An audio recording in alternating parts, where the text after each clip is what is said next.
ஓம் நம சிவாய. நம்ம வீட்டில் பழைய சோறு அதிகமாக மிஞ்சிருச்சுங்க. அப்போல்லாம் பார்த்திங்கன்னா அம்மாவும் சரி சித்தியும் சரி பழைய சோறு மிஞ்சிட்டா இந்த மாதிரி ஈஸியாக வடகம் போட்டுருவாங்க. அதுதான் நம்மளும் ட்ரை பண்ணி பார்க்கலான்னு ட்ரை பண்ணுறேங்க.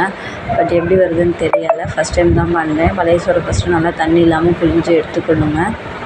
அதுக்கு தேவையான பொருட்கள் பார்த்திங்கன்னா வரமிளகா எடுத்து வச்சுருக்கேங்க, உப்பு எடுத்துக்கோங்க, ஜீரகம் எடுத்துக்கோங்க. இது ஜீரகம் போட்டுக்கணும், கண்டிப்பாக போடணும்.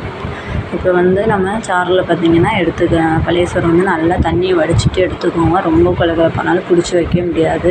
அதனால் நல்லா ட்ரை பண்ணிவிட்டு அதை நல்லா வடிச்சிட்டு அதுக்கப்புறம் பழைய சோறில் எடுத்துக்கோங்க. கொஞ்சம் ஜீரகம், உப்பு, வரமிளகா போட்டு நல்லா அரைச்சிக்கோங்க. நல்லா அரைச்சி ஒரு இதில் எடுத்து வச்சுக்கோங்க. அப்போல்லாம் பார்த்திங்கன்னா இது ரொம்ப டேஸ்ட்டாக இருக்குங்க. எங்கள் சித்தி வீட்டுக்கு போனேன்னா இதை தான் அவங்க அடிக்கடி செஞ்சு வச்சுருப்பாங்க. அவ்வளோ டேஸ்ட்டாக இருக்கும். நல்லா வறுத்து ஒரு சாம்பாருக்கோ ஒரு ரசத்துக்கோ இந்த இதை வறுத்து சாப்பிட்டு பார்த்திங்கன்னா உண்மையாகவே அட்டகாசமாக இருக்குங்க. ஈஸியான மெத்தடு தான். வேஸ்ட்டு பண்ணக்கூடாது. மாடு ஆடு எங்கள் வீட்டில் அம்மா பார்த்திங்கன்னா மாடு வச்சுருக்கனால அவங்க அதில் ஊற்றிடுவாங்க. மோஸ்ட்லி அம்மா கீழே கொட்ட மாட்டாங்க, சாப்பிட பார்ப்பாங்க. ரொம்ப அதாவது ரொம்ப கொலன்னு போயிடுச்சுன்னா அந்த பழைய சோறு மட்டும்தான் அம்மா மாட்டுக்கு ஊற்றுவாங்க. ஆனால் இங்கே நம்மளுக்கு மாடு இல்லை. ஸோ நம்ம என்ன பண்ணுறதுன்னா இன்றைக்கி இதை ட்ரை பண்ணி பார்க்கலாமேன்னு பார்த்தேன். 2-3 நாள் பார்த்திங்கன்னா அப்படி தான் மிஞ்சி போச்சு. கொஞ்சம் சோறு சாப்பிட முடிஞ்சிச்சு. இன்றைக்கி கொஞ்சம் அதிகமாகவே ஆயிடுச்சு. அதனால் அரைச்சி இந்த மாதிரி ட்ரை பண்ணி பார்க்கலான்னு பார்க்குறேங்க. நீங்களும் இந்த மாதிரி ட்ரை பண்ணியிருக்கீங்கன்னா கமெண்ட் பண்ணுங்கள்.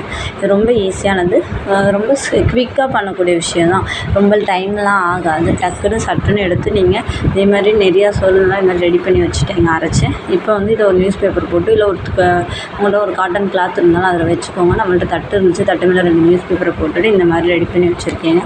கொஞ்சம் பெருசாகவே போடுங்க. எனக்கு வெயிலில் காய சுருங்கி போய் ரொம்ப சின்னதாகிடும். அதனால் நீங்கள் பெருசாக வச்சிங்கன்னா கொஞ்சம் மீடியமான சைஸுக்கு இது வந்துடும். இது ரொம்ப ஈஸியாக தான். ஆனால் காக்கா பார்த்திங்கன்னா மாடியில் வச்சிங்கன்னா ரொம்ப தொல்லை பண்ணும். அதனால் முடிஞ்ச அளவுக்கு கண்ணாடி அதில் பக்கத்தில் வச்சுருக்கேன். கண்ணாடி வச்சிங்கன்னா வராதுன்னு சொல்லுவாங்க. எல்லாம் கருப்பு துணி வச்சிங்கன்னா காக்கா வராது. பார்த்திங்கன்னா இதில் ஒவ்வொன்றா பிடிச்சி வச்சுட்டோங்க. அப்போல்லாம் பார்த்திங்கன்னா சின்ன பிள்ளைங்கள்லாம் நம்மளும் இப்படி தான் அம்மா சித்தி செய்கிறப்ப செய்வோம். என்னென்னே தெரியாமல் செஞ்சுக்கிட்டுருப்போம். இப்போ பார்க்குறப்ப இது அது ஒரு நம்ம வேலையை ரசித்து செய்யும்போது கண்டிப்பாக அந்த வேலை நல்லபடியாக நடக்குங்கிறது இது இப்போ தாங்க தெரிஞ்சுக்கிறோம். எந்த வேலையுமே கடமைக்கு செய்யாதீங்க. உங்களால் முடிஞ்ச அளவுக்கு நல்ல எஃபர்ட் போட்டு நல்லபடியாக செய்யுங்க. படிக்கிறவங்க நல்லா படிங்க. ஹவுஸ் ஒய்ஃபாக இருக்கிறவங்க முடிஞ்ச அளவுக்கு வேலைக்கு போக பாருங்கள். வேலைக்கு போனால் தான் நமக்கு ஒரு ஐடென்டிட்டி கிடைக்கும். நம்மளால் எதையும் சாதிக்க முடியுங்கிற ஒரு நம்பிக்கை வரும். அப்படி இல்லை டைம் குழந்தைங்க பார்த்தீங்கன்னா ஃபஸ்ட்டு குழந்தைங்களுக்கு ப்ரிஃபரன்ஸ் கொடுங்க, அதுக்கப்புறம் வேலைக்கு போய்க்கலாம்.